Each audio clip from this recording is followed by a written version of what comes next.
உங்கள் உயிரை யாரோ உள்ளிருந்து பிழிந்தெடுப்பது போன்ற ஒரு உணர்வு. நீங்கள் நகர நினைக்கிறீர்கள், ஆனால் உங்கள் உடல் உங்கள் பேச்சை கேட்க மறுக்கிறது. கைகள் மரத்து போகின்றன. ஒவ்வொரு மூச்சும் ஒரு மாபெரும் யுத்தமாக மாறுகிறது. உதடுகள் வறண்டு, நாக்கு கனத்து விட்டது. தொண்டையில் ஏதோ சிக்கிக் கொண்டது போல் இருக்கிறது. அதை விழுங்கவும் முடியவில்லை, வெளியே துப்பவும் முடியவில்லை. உங்கள் மனதிற்குள் ஒரு பெரிய அலறல். எனக்கு என்ன ஆகிறது? திடீரென்று உங்கள் கண்முன் உங்களின் கடந்த காலம், குழந்தை பருவத்தின் முதல் சிரிப்பு, நீங்கள் ஓடிய முதல் ஓட்டம், முதல் வெற்றி, நீங்கள் மறந்து போன உங்கள் பாவங்கள் எல்லாமே ஒரு நொடியில் உங்கள் கண்களுக்கு முன்பாக ஒரு திரைப்படம் போல் ஓடி மறைகிறது. நேரம் உறைந்து விட்டது போல உணர்கிறீர்கள். திடீரென்று நீங்கள் தனியாக இல்லை என்பதை உணர்கிறீர்கள். உங்களை சுற்றி உங்கள் அன்புக்குரியவர்கள் நிற்கிறார்கள். யாரோ உங்கள் கையை இறுக்கமாக பிடித்துக்கொண்டு, எங்களை விட்டு போகாதே என்று கதறுகிறார்கள். நடுக்கமான குரலில் யாரோ சூரா யாசீன் ஓதிக்கொண்டிருக்கிறார்கள். அவர்கள் கண்களில் பயமும் இயலாமையும் தெரிகிறது. நீங்கள் அவர்களிடம் கத்த நினைக்கிறீர்கள். நான் இங்கேதான் இருக்கிறேன், பயப்படாதீர்கள், நான் உங்களை நேசிக்கிறேன் என்று சொல்ல நினைக்கிறீர்கள். ஆனால் உங்கள் நாக்கு அசைய மறுக்கிறது. மெல்ல மெல்ல சுற்றியுள்ள சத்தங்கள் குறைகின்றன. உலகம் உங்களை விட்டு விலகிக் கொண்டிருக்கிறது. இந்த நொடியில்தான் அந்த குர்ஆன் வசனம் நினைவுக்கு வருகிறது. குல்லு நஃப்ஷின் தாயகத்துல் மவுத். ஒவ்வொரு ஆத்மாவும் மரணத்தை சுவைத்தே தீரும். பின்னர் நீங்கள் நம்மிடமே கொண்டு வரப்படுவீர்கள். பார்வை மங்குகிறது. இது சாதாரண வலி அல்ல, இது சக்ராத்துல் மவுத், உடலையும் உயிரையும் பிரிக்கும் அந்த பயங்கரமான போராட்டம். இந்த கடைசி நேரத்தில்தான் ஷைத்தான் தன் இறுதி ஆயுதத்தோடு வருகிறான். உங்களுக்கு இதுதான் கடைசி நிமிடம் என்பது அவனுக்கு தெரியும். அவன் உங்கள் காதுகளில் கிசுகிசுக்கிறான். பார், எல்லோரும் துவா செய்கிறார்கள், ஆனால் நீ மரணித்துக் கொண்டிருக்கிறாய். எங்கே உன்னுடைய இறைவன்? அவன் உண்மையிலேயே உன் துவாவை கேட்கிறானா? அதனால்தான் நபிகள் நாயகம் ஸல்லல்லாஹு அலைஹி வஸல்லம் அவர்கள் இந்த துவாவை அதிகம் கேட்பார்கள். யா அல்லாஹ், மரணத்தின் போது ஷைத்தான் என்னை வழிகெடுத்து விடாமல் இருக்க உன்னிடம் நான் பாதுகாப்பு தேடுகிறேன். சிந்தித்துப் பாருங்கள். அல்லாஹ்வின் தூதரே இந்த நேரத்தை பார்த்து பயந்து பாதுகாப்பு தேடினார் என்றால் நாம் எவ்வளவு அலட்சியமாக இருக்கிறோம். உடல் குளிர்ந்து போகிறது. கை கால்களில் உயிர் அடங்குகிறது. இந்த நேரத்தில் மனதில் ஒரே ஒரு கேள்வி மட்டும்தான் மிஞ்சும். மரணத்திற்கு பிறகு எனக்கு என்ன நடக்கும்? இந்த உலகத்திற்காகவே வாழ்ந்தவனின் உதடுகள் இந்த நேரத்தில் முணுமுணுக்கும் வார்த்தைகள். என் சொத்து, என் பணம், என் அந்தஸ்து. ஆனால் யாருடைய உள்ளத்தில் அல்லாஹ் இருந்தானோ, யார் ஈமானோடு வாழ்ந்தாரோ அவருடைய உதடுகள் உச்சரிக்கும், யா அல்லாஹ், யா ரஹ்மான், லா இலாஹ் இல்லல்லாஹ். நீங்கள் எப்படி வாழ்கிறீர்களோ அப்படியேதான் மரணிப்பீர்கள். நீங்கள் ஒரு உண்மையான முஃமினாக, இறை நம்பிக்கையாளராக இருந்தால் திடீரென்று அந்த இருட்டில் ஒரு பேரொளி பரவும். முகத்தில் பிரகாசத்துடன் வெள்ளை ஆடை அணிந்து மலக்குகள், வானவர்கள் இறங்குவார்கள். இதுவரை உலகத்தில் உணராத ஒரு அற்புதமான நறுமணம் வீசும்.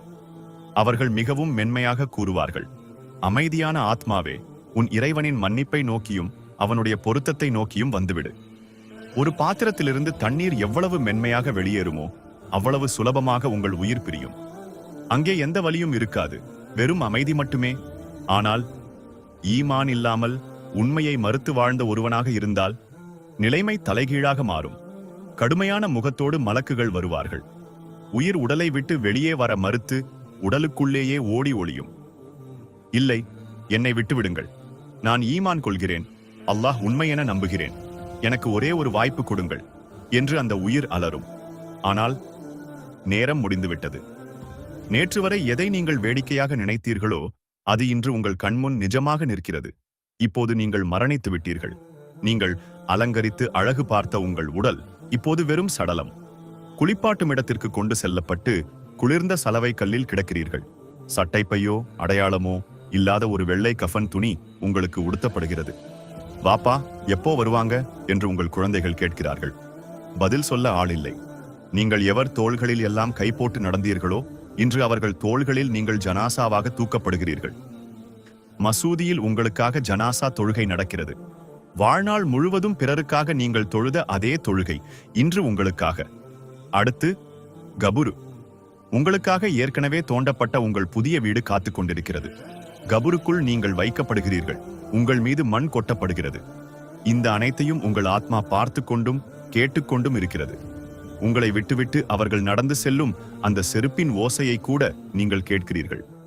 முஹம்மது நபி ஸல்லல்லாஹு அலைஹி வஸல்லம் அவர்கள் கூறினார்கள், மரணத்தவரை 3 விஷயங்கள் கபுரு வரை பின்தொடரும்.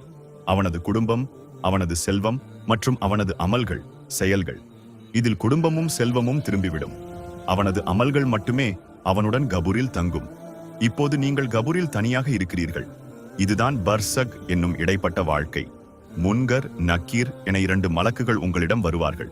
மன் ரப்புக்க, உன் இறைவன் யார்? மா தீனுக்க, உன் மார்க்கம் என்ன?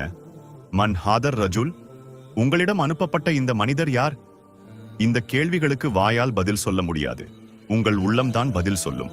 நீங்கள் உண்மையான முக்மினாக இருந்தால், என் இறைவன் அல்லாஹ், என் மார்க்கம் இஸ்லாம், இவர் அல்லாஹ்வின் தூதர் முஹம்மது ஸல்லல்லாஹு அலைஹி வஸல்லம் என்று சரியாக பதில் சொல்வீர்கள்.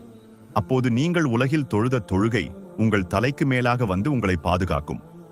நோன்பு உங்கள் வலப்பக்கமும் ஜகாத் இடப்பக்கமும் வந்து நிற்கும். கபூரின் நெருக்கடியிலிருந்து உங்கள் நல்லமல்கள் உங்களை அரணாக நின்று பாதுகாக்கும். சுவர்க்கத்தின் ஒரு ஜன்னல் திறக்கப்பட்டு கியாமத் நாள் வரை நீங்கள் நிம்மதியாக உறங்குவீர்கள். ஆனால் பாவியாகவோ இறைவனை மறுத்தவனாகவோ இருந்தால் அந்த கேள்விகளுக்கு அவனால் பதில் சொல்ல முடியாது. கபூர் அவனை நெருக்கும். நரகத்தின் வெப்பம் அவனுக்கு வரத் தொடங்கும். திடீரென்று மிகவும் அழுக்கான, துர்நாற்றம் வீசும், பயங்கரமான தோற்றமுடைய ஒருவன் அவன் முன் நிற்பான். நீ யார் என்று அவன் பயந்து போய் கேட்பான். நான் தான் நீ செய்த கெட்ட அமல்கள், நீ வாங்கிய வட்டி, நீ பேசிய புறம், நீ பார்த்த ஹராமான விஷயங்கள் நான் தான்.